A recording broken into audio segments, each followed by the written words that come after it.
So there's a video going around with this rapper, the baby, right? You see him dealing with some young men who are selling candy. Now, if you listen closely, they're actually getting donations. They're using the candy as a hook to get folks to give them kids like this all over the country. Some of them have squeegees and they're trying to clean your windshield. Some of them got bottles of water. Sometimes you see whole families out there trying to get some money. I mean, hey, the economy is rough, and it's always been rough for young people because you're not of legal age to get a job.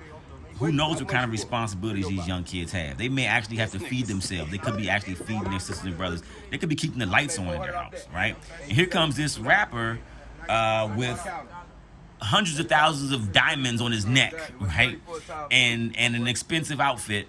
They're excited. You can see the kids are excited to see him. They're kind of nervous, and he's like, "Okay, what do you have?" And the kid says, "Hey, we're raising donations. I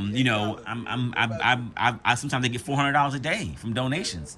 And the rapper's like, "Oh, kind of calling his bluff, like, well, how much is that each of those packets cost?" And doing some basic little math, and then he goes through all these big money and peels off $2 and gives it to the kids, and it's like laughing, like, "Oh, you tried to game me, and you got suckered because I would have blessed you." No, sir. With that attitude, you can't bless anybody because clearly you don't even understand your own blessings.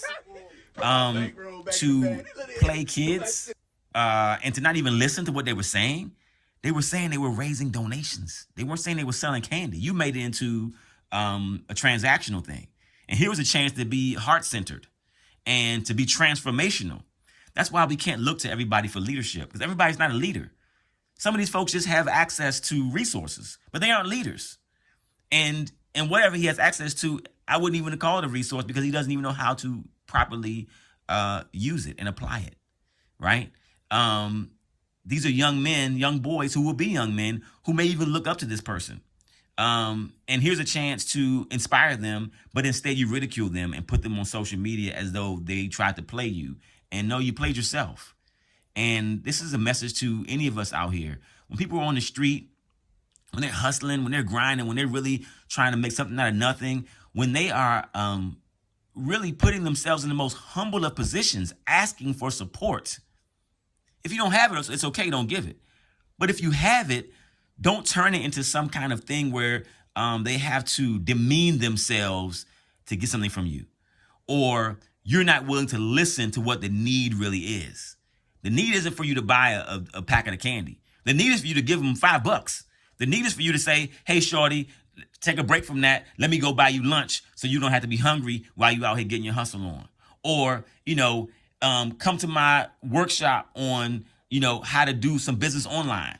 You got a phone, you got a computer, you got a library. Maybe we could turn this hustle into something more. Or what else are you interested in doing? Like, we gotta seed into the future generation. We gotta seed into our young people. We gotta seed into these children. And one thing about the company that my wife and I have, We're Wonders, we talk about protecting the innocence of children. And you can see these young boys, even though they were on the street selling candy, they had a certain degree of innocence as well. See how excited they were and happy to meet the baby. And the young man was saying, "Hey, we raised donations." But the baby played them and made them seem like they were trying to get over. And that's not what they were trying to do if you can listen. So many don't listen because they're so quick to adultify our kids. And they can't hear what they're really saying. And we're not even asking questions to say, "Well, what is really going on, young man? Why are you out here trying to sell this candy? What's really happening?" Show some care for children at the very least if you don't care for yourself. Last thing I'm going to say on this is the brother has the right name, Da Baby, because he truly is Da Baby. Hopefully he gets a chance to grow up and man up and learn how to treat those who look up to him. Peace.